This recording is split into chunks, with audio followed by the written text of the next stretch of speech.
Topesi basantu nyonso mbote na kombo na Yesu. Laisse que la grâce, la paix de notre Seigneur Jésus-Christ epesamela ndeko nyonso oyo akoyeba na kolanda biso na nzela ya liteya oyo. Par la grâce de Dieu, tozotambola likolo ya Autriche. To expliquer Autriche na ba aspect na ye ebele. Lelo ezali dernière séance par rapport ya Autriche. Toza kotalisa écriture sika Nzambe azoloba ke Autriche azalaka na sagesse tazaka na maele te. Nzambe apimela ye maele na sagesse nde yango tozolobela na grâce à Nzambe mokolo ya lelo kolo Yesu Kristo azala favorable na moko apambola moko na moko. Tobondeli Seigneur topesho merci pour ce temps. Bénis ce temps Seigneur Jésus-Christ. Tulunto lobela yo tombwama umi lobela yaka kolimbola biso bwanya na we batami na sima Autriche kumisa kombono Yesu na katalite ya oyo tokita yo mata tolimo yo monana yonde enseignant ya solo yaka pona ko enseigner biso lokumu ezonge pai na yo au nom de Jésus. Amen. Job chapitre 39 verset 17 à 21 natangi. Mais l'Autriche abandonne ses œufs à la terre et les fait chauffer sur la poussière. Elle oublie que les pieds peuvent les écraser, qu'une bête de champ peut les fouler. Elle les dit renverse ce petit comme s'il n'était point à elle. Elle ne s'inquiète pas de l'inutilité de son enfantement, car Dieu lui a refusé la sagesse. Il ne lui a pas donné l'intelligence à partage. Verset 20. Donc, passage de base Nabiso Ezali, Job 39, verset 17. On a répété lecture Nayango, s'il vous plaît. Job chapitre 39, verset 20. Car Dieu lui a refusé la sagesse, il ne lui a pas donné l'intelligence à partage. Romains chapitre 1. Romains chapitre 1, verset 20. En effet, les perfections invisibles de Dieu, sa puissance éternelle et sa divinité se voient comme à l'œil depuis la création du monde quand on les considère dans ses ouvrages. Ils sont donc inexcusables. Que le Seigneur bénisse cette lecture. Tozolo bela Autriche. Autriche bilezolo bakia. Nzambe apesa ye sagesse te, apesa ye intelligence te. Gloire à Dieu. Et loko nana liboso tolingo banda koyebisa na peuple ya Nzambe boye ete création mobimbe lobelaka Nzambe moko. Banyama nyonso na kati ya Bible balobelaka Nzambe ye moko. Vous voyez? OK. Balobelaka na Nzambe ye moko. Yango tozondima boye tout balobelaka Nzambe ye moko. Yango komona ba ndeko na biso mususu soko yebisi ke Yesu aza agneau akondima. Pour comment me voici l'agneau de Dieu qui ôte le péché du monde. Na Jean 1, 29 andimi bongo. Soko yebisi ke Yesu aza lion akondima. Amoni yango na Genèse 49 par rapport à Juda akondima ke lion wana ezalaka Yesu. Même si tozolo baboye par la mesure de la grâce de Dieu que Nzambe azalaka ka agneau te, Nzambe azalaka kaka lion te, mais Nzambe azalaka pe mboa, azalaka pe ngulu, azalaka pe Autriche. Ndeko musa koloba tozoloba Nzambe azalaka mboa na ndenge nini. Albi wata musu ndeko musa loba ke tofinga Nzambe. Tozwi tofingi Nzambe te. Tozwi Esaïe 56 verset 10. Total sana Nzambe lokola mboa na mwa tango mukie. Après tozonga l'Éternel. Esaïe chapitre 56 verset 10. Nzamba zoloba boye. Ces gardiens sont tous aveuglés, sans intelligence. Ils sont tous des chiens muets, incapables d'aboyer. Ils ont des rêveries, se tiennent couchés aime à sommeiller. Ah, bazolo bien sûr, ba berger Israël. Nzambazo comparer ba berger Israël na ba mboa. C'est pour dire que le chien par nature, c'est un gardien. Ozomona, mboa, azalaka gardien. Babi que ces gardiens sont tous aveugles, sans intelligence. Ils sont tous des chiens muets. Ah, c'est pour dire que bazaba mboa azalaka gardien. Musala ya mboa ezalaka nini? Amoni, agangi. Cela veut dire avertir. Tango azo ganga, eza ko avertir peuple qu'il y a un problème qui arrive. Zomona, donc un chien, c'est un gardien. Mboa azalaka gardien. Or tozondi make, soki mboa azalaka gardien, kobo sanate que un gardien, c'est un prophète. Hein? Un gardien, c'est un prophète. Pourquoi? Nazope sa écriture. Bible kotalisa ke écriture zo kima en tout cas menayebi bolimbi saboteni biso na rigerte atara munoko tokoloba yango. Bible kotalisa biso ke c'est par un prophète qu'Israël était sorti en Égypte et par un prophète qu'Israël était gardé. Et comment mi bongo? Babi ke eza na nzela ya Musa kolinde Israël abimaki na Égypte, eza pe na nzela ya Musa kolinde Israël azalaki gardé. Voilà. Osée chapitre 12 verset 14. Osée 12 14. Par un prophète l'Éternel fit monter Israël hors d'Égypte et par un prophète Israël fit garder. Voilà. Le chien comme gardien, il a le rôle. Sokamoni danger à gagner à crier. Cela veut dire avertir le peuple. Or, Tomoni azo joué rôle la prophète parce que prophète c'est la gardien. C'est par un prophète que Israël abimaki et ça peut n'angela prophète Israël a garda qui doit comprendre que prophète c'est la gardien. Yango komo na gardien na sentinelle za musala moko. Yango mona nzamba zo yebisa Ézéchiel le fils de l'homme. Je t'établis comme sentinelle. Soko moni likambo il faut ganga ou avertir. Omoni rôle la prophète yangwana. Donc les prophètes azawana quand ils voient un problème, avertir.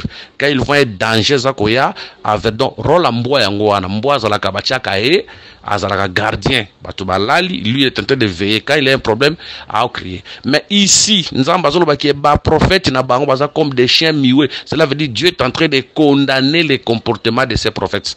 Oba moni danger zoya me ba ogangate, ba lobate. Zomona, ba komona danger zoya me ba ogangate, ba lobate. Attention, ces comportements, malgré Nzambazo blâmer yango, Nzambazo sepelana yango ti, mais ces comportements, c'est les comportements où Nzambaza qui n'a pas jardin d'Éden. Tous on dit que Dieu en Éden, il était un chien muet. Attention, cela veut dire en Éden, il était un gardien muet, un chien muet, dans le sens nini. Il savait qu'il y avait un danger. Amona qui peut danger, mais atikala ko gangate. Danger nini, il savait que nakati Eden, il savait que les serpents siaza. Amona qui les serpents siens, aeba qui peut que les serpents siazali, mais atikala ko gangate, cela veut dire atikala ko avertir Adana FD kende bozalaka attention, les serpents siens azali, atikala olobati. Cela veut dire à jouer rôle, il y a un chien muet. Cela veut dire à monaki mais à l'obakité. Gloire soit rendue à Dieu. Les lois n'attendent qu'on a besoin de changer. À son comportement anate. N'attendons qu'on a besoin. Tango aye lokola molimo santu. Tondi make molimo santu la kanzambe. Tango aye lokola molimo santu. Nanzela ya ministère à parole. Aujourd'hui, il dévoile tous les secrets. Aujourd'hui, Azoko Loba, Yangazo Loba Nangela Frère Paul, que le ministère de l'iniquité agit déjà. Attention, ça c'était gardien qui vont être danger et qui l'annonce à l'église. À moni danger, pe a gangi, pe a lobiango. Yango tobi que lelo nzambe azalaka mboa ya solo. Donc véritable gardien. Quand un danger arrive dans ta vie, il t'avertit, cela veut dire gangi. Nangela don à prophétie, Nangela vision. na nzela ya songe amoni danger ayebisi yo ozomona danger nano liboso ya moni eza nano grande tribulation annonce biso na nzela ya batei eza enfer annonce na nzela ya batei wana sur le plan prophétique mais tant on y a sur le plan doctrinal lelo ba danger pe ya peut-être accident banda ko ya liboso na yo peut-être ba préparer le mobile ya mabe mwasi ya mabe okutane na nzela okoya na kindumba so ne kobo amoni yango ayebiso mais fait beaucoup d'attention kota prière tala boye likambo eza ko ya liboso donc total sera ke banyama nyonso na nature balobela na nzambe ye moko hein wana pesa un exemple en bois balobela na nzambe ye moko tant okita pe na cette bi que un ministre c'est aussi un chien tant okita tamsu bande ko bakotuna mais ozolobela Autriche na côté ya mboa okesa nini te tozopesa kaka exemple pona kotalisa ke banyama nyonso balobelaka nzambe ye moko ya to bike nzambe ndazalaka image ya mboa ya solo soki nzambe azalaka mboa ya solo yeba peke même ministre pas azalaka mboa. Job chapitre 30 verset 1. Job chapitre 30 verset 1 le but et maintenant je suis la risée de plus jeune que moi, de ceux dont j'ai dédaigné de mettre les pères parmi les chiens de mon troupeau. Job bazalaki na ba troupeau, mais na kati ba troupeau na yazaki na ba mboa o bazalaki wana komba garde po ba batela biloko ba nyama wana. Job c'est comme l'image du Seigneur Jésus. Le troupeau de Job représente le peuple de Dieu. Les chiens au bazo batela ba troupeau wana représente les ministres.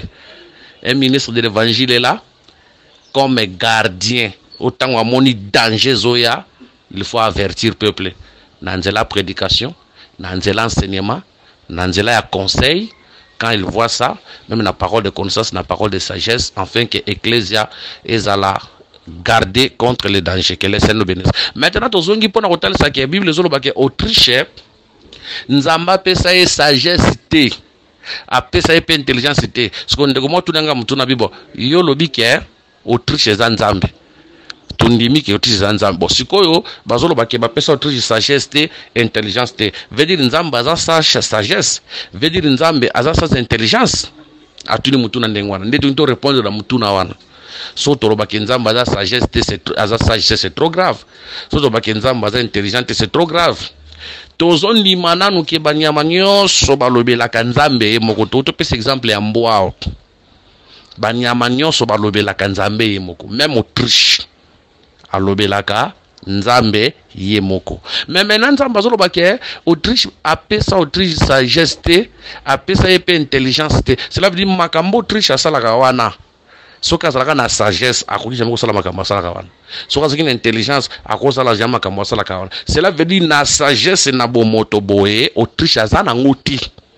Yango asala makambo asala kawana. Mais biso toyebi que cela caché un enseignement. Bien que naturellement l'Autriche n'a pas la sagesse, bien que naturellement l'Autriche n'a pas l'intelligence, mais ce que l'Autriche fait là cache tout un enseignement et cache un langage spirituel. Vous voyez, naturellement l'Autriche a la sagesse, naturellement l'Autriche a l'intelligence, mais nous disons ceci, ce que l'Autriche est en train de faire là, ça c'est la sagesse suprême de Dieu, parce que l'Autriche est Toto pes exemple. Total c'est que Autriche lokola nzambe, maki wana total c'est que lokola Job, total c'est que maki wana lokola peuple ya nzambe, o nzambe moko abandona ka peuple na ye na kati ya problème moko songolo. Po ayebi ke akoya ko sala intervention. Ti atiki peuple na kati ya souffrance. Ayebi ke moko akoya ko sala intervention. Vous voyez? Ce qui toke na se boye na nzoto naturellement boye par rapport au Autriche tolbake Autriche azanga sagesse et intelligence naturellement boye. Mais tant to komata sur le plan spirituel toke na toluka likanisa nzambe ya seko. To comprendre que makambo Autriche asala kawana c'est la sagesse suprême de Dieu. Ozomona, ça c'est la sagesse suprême de Dieu. Nzambe ndenga zalaka wana kati na sagesse ya bato ezate. Nzambe ndenga zawana kati na sagesse abato ezate ata mukete na kata nzambe. Ah, na kata nzambe penda sagesse a mokili eza nango te. Nazo pesa na écriture moko nazo pesa na écriture moko pour toyeba na ko continuer par rapport à écriture wana. Donc sagesse a mokili et pas nzambe ata mokili ezate. Nazo 1 Corinthiens chapitre 3 verset 19. 1 Corinthiens chapitre 3 verset 19 tout tangi. Car la sagesse de ce monde est une folie devant Dieu. Aussi, il est écrit, il prend les sages dans leur raison bandeli. Car la sagesse de ce monde est une folie devant Dieu. Na suis car la partie awan. Bilo tout ça que sagesse a mokilio yo ezalaka folie liboso nzambe. Ozomona, c'est pour dire que nzambe tanga sala makam na e na kati ne sagesse a mokili ezalaka te. Lolenge mokili zo tambo na kata makambo na kata nzambe ezalaka te. C'est ainsi que tant nzamba osala makambo na ye, l'homme dans sa sagesse il peut condamner Dieu. Hein? Tant nzamba osala makambo na ye, l'homme dans sa sagesse il peut condamner Dieu. Mais cependant, c'est la sagesse de Dieu. Yango bi lozolo bake lokola likolo na mabele eza ko kabwana de même. Tout le écriture wana, et je crois Esaïe mutazolo bayango. S'il vous plaît, toluka écriture wana ekosunga biso. Tozoluka nanu, s'il vous plaît. Mutalobe loko wana. Ok, Esaïe 55 verset 9. Autant les cieux sont élevés au-dessus de la terre, autant mes voix sont élevées au-dessus de vos voix, et mes pensées au-dessus de vos pensées. Tant tout le monde a pensé à Nzambe, tout le monde a pu sagesse à Nzambe. Tant tout le monde a pensé à Bato, tout le monde a pu sagesse à Bato. C'est pour dire que nakati a sagesse à Nzambe.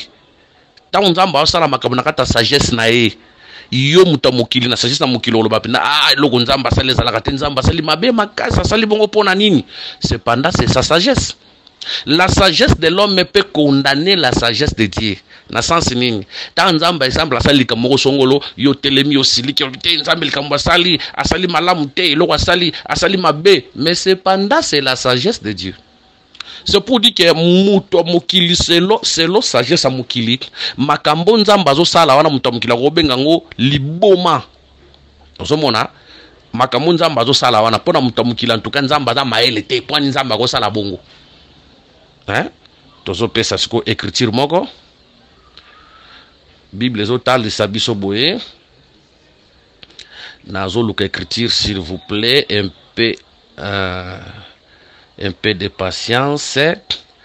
Tozo luka écriture moko esunga biso. Écriture wana ekozala. OK, 1 Corinthiens 1:23. 1 Corinthiens 1:23. Tala sagesse ensemble. Nous prêchons Christ crucifié. Scandale pour les juifs et folie pour les païens. Au mona, c'est pour dire que la mort de Jésus à la croix, ça c'est la sagesse de Dieu. Na sagesse Nzambe fa kufa bongo. Na sagesse Nzambe il faut ba bake ba sete. Nzambe il faut batike bolumbu. Nzambe faut ba bete fimbu. Ça c'est la sagesse de Dieu. Mais maintenant cette sagesse c'est pas ba you des scandales. So ebisi batuke o ba baka ki ne kulu so des Nzambe pas ba you des scandales. So ebisi mu pagano loke Yesu o ba baka ki ne kulu so wana azala Nzambe pour bata mukiliza liboma. Vous voyez? C'est pour dire que pour les hommes la sagesse de Dieu c'est la folie. C'est de même pour Dieu la sagesse de ce monde. Hein? Pour rectifier, pour les hommes la sagesse de Dieu c'est la folie. De même pour Dieu la sagesse des hommes c'est la folie. Et koki koyo kanate Yesu tango azo kufa ne kulusu po na Nzambe, ça c'est la sagesse suprême de Dieu. Akamata mwana na e abake ne kulusu kibolumbu wana, mais c'est la sagesse de Dieu. Mais po na bato mokili soko ebisi bongo eza folie eza liboma. Todinto lobake Nzambe lokola Autriche asala kama kamkolana sa sagesse abato mokili te. Mais Nzambe lokola Autriche asala kama kamkolana sa sagesse na ye. Siko sagesse Nzambe na sagesse abato keseni, makanisa Nzambe na makanisa abato keseni. Siko ta Nzambe asala makamselo sagesse na ye amutamukila oboya ngo makasi akosepela na yango te. Mais attention, sagesse de Dieu ezalaka malamu pour esuka kamalam. Que le Seigneur nous bénisse. Donc sagesse nzambe ezalaka malamu pour esuka kamalam. Vous voyez? C'est ça la sagesse de Dieu. Voilà pourquoi, quand Dieu te fait passer dans les épreuves, yo lokola mwana nzambe koza lokola mupagano te obanda ko condamner nzambe bolimbisa tika to ça la permanence sikozoka ba makelele ya basani, je m'excuse, OK, bo supporter biso pona yango. Donc mwana nzambe akoki ko poser ba question lokola mupagano te. Soki nzamba lingaka nga po nini naza na bilama malama kolata te. Soki nzamba lingaka ngai po na nini na boti te. Soki nzamba lingaka ngai po na nini naza na musala te. Ça, c'est un païen qui peut poser de telles questions. Mais moi nzamba koko poser ba question ndenge wana te. Hein? Moi nzamba ko poser ba question ndenge wana te parce que nzambe na kata souveraineté na ye. Tango asalaka makambo nzamba asalaka wana a des fois sepelisaka mutu te a des fois esepelisaka mutu te. Toluka nanu écriture moko awa na kati ya Bible, toluka nanu écriture moko soki tozwi yango gloire à Dieu, soki pe tozwi yango pete gloire à Dieu. Tozui Romains chapitre 8 verset 28. Romains 8 28. Nous savons du reste que toutes choses concourent au bien de ceux qui aiment Dieu, de ceux qui sont appelés selon son dessein. Ozomona a Romains que makambo se yaka pona bolam nzamba osala makambo pona bolam ya bato yo concourt au bien de ceux qui aiment Dieu et de ceux qui sont appelés selon son dessein. Alors les écritures mais tant que kokisa magana seboye au moins apena mutu akubisa ba langage moko a déplacer ba langage akomo déplacer au moins exemple mutu akufi na kata famille mutu akomo lo oh nzamba longoli mutu na pona nini nzamba yebaki mutu na mtalesa kabiso yo mukolo na ya longoli moni sagesse nzamba ndenge salaka. Ça c'est la sagesse de nzamba longoli ale mutu akomi kokolo ba n'importe quoi. Ça ce n'est qu'un païen ndakolo makambo ndenge wana na mona ndeko mususu musala nzambe apesa témoignage mama na banganda ko bela azopesa nzambe o nzambe soki mwana biso akufi nzambe o décevoir ngai un serviteur de comme ça langage bona kata mnoko ntolo bala nzambe a décevoir yo. Dieu ne déçoit personne, mais biso ne décevoir ka nzamba décevoir ka mutute. Ce que Dieu fait et ça pour na bolamu na biso ata yo comprendre ngote yo kumisaka ka nzambe ata moni difficulté komi dans un premier ta kumisa na nzambe balongo na musala kumisa na nzambe na péché au Seigneur merci pour te permettre balongola nga na musala relation mo bozeki na ngwe kufi pesa na nzambe merci na péché nzambe merci pour te sepeli ki relation ye kufa apprendre sikoyo bondi lotu na nzambe pourquoi tu as permis ki na longwa musala. Pourquoi tu as permis que relation est koufa? C'est à ce moment-là que Dieu va te révéler ce qui se passe. Na pas ça témoignage moko boye. Na pas ça témoignage moko boye ao. Bolimbisa po na yebi ke bande ko mususu bazalaka na rigueur ba otuna ngai critique za wapi. On a lo beza histoire salama na pis exemple. Il avait une sœur, papa na bango kufi, maman na bango kufi. Bande bazabota maka lokola 7 na famille bande ko no so ba kufi batika ko yena grande sœur na ye. Siko grande sœur na ya sali voyage pendant ça la voyage on ki Nigeria ko soma biloko. Siko tant grande sœur na sali voyage ba sali crash aérienne grande sœur na ya kufi. Tant grande sœur na kufi na matanga tant bato bazole londo balilaka sœur on so atikali ye moko feline de père de mère et de frères de sœurs. Sœur atikala ne ka moko aprendre ka soin na ye akufi. Siko sœur akomole na matanga nzambe o décevoir ngai o sali boye pona nini wende balilaka wana. Bato bakasiki nzamba comprendre bato nzambe za nzambe abandolela nzambe o décevoir ngai bon azaka nzambe a comprendre moko faiblesse na biso bakundi.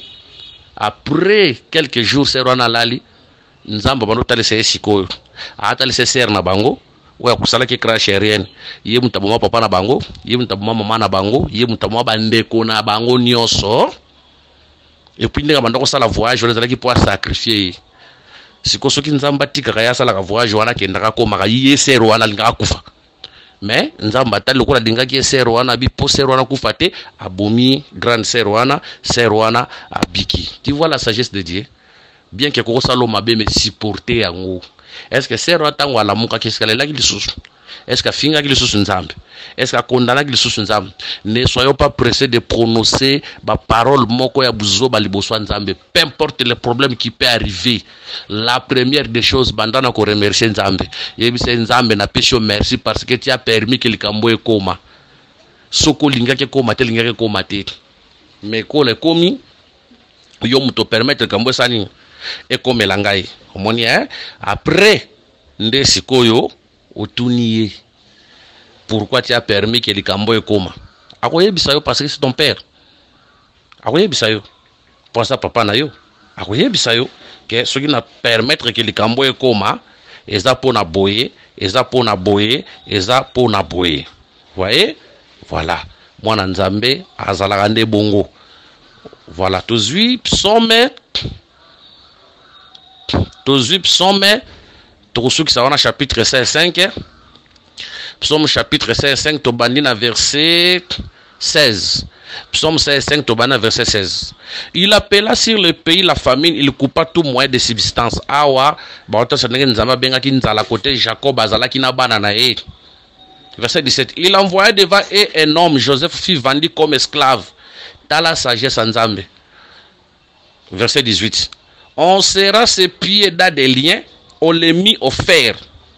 Verset 19. Jusqu'au temps où arriva ce qu'il avait annoncé et où la parole de l'Éternel l'éprouva. Le roi fit ôter ses liens, les dominateurs des peuples les délivra. Il établit seigneur sur sa maison et gouverneur de tous ses biens, afin qu'il pût à son gré et enchaîner ses princes et qu'il enseigna la sagesse à ses anciens. Alors Israël vint en Égypte et Jacob séjourna dans le pays de Cham. Awa nzamba zokota Joseph en Égypte. Maintenant nzamba zokota Joseph en Égypte. Azokota Joseph en Égypte lokola esclave. Mais Joseph azokota en Égypte lokola esclave. Et Joseph oye nzamba lotsa ki bandoto. A loti bandoto ya ba blé, 11 gerbes de blé ba gumba melae. Même Joseph wana ye wana a loti ndoto ya 11 étoiles ezofuka melae, sanzana mo ezofuka melae. Papa na interprété o lignolo banini. Nangai papa nona mama nona bandeko na yo toka kofuka melayo. C'était clair, une interprétation. Cela veut dire nzamba zo tel Joseph que okorenier a pese ki bokonzi. Mais tala siko Joseph wana ki bokonzi ngo siko ndenge nzamba ko ndeko kisango. Po nzamba ko saki bokonzi wana fo Joseph wana bandeko ne ba inae. Ozomona fo bandeko ne ba inae. Il pouvait se poser des questions, batubazo inanga pona nini, comme tout na ba question c'est la sagesse de Dieu. Bande ko ne faut ba tekaye. Alors mutuna mais o bande ko nanga ba tekinga ndenge ça c'est la sagesse de Dieu. Joseph ne te pose pas beaucoup de questions. Derrière ça, c'est la bénédiction. Pour ceux qui bande ko ne ba iniete prophétie nzambe ko kisamate. C'est pour dire que la haine des hommes, la haine de ses frères lui poussait vers sa bénédiction.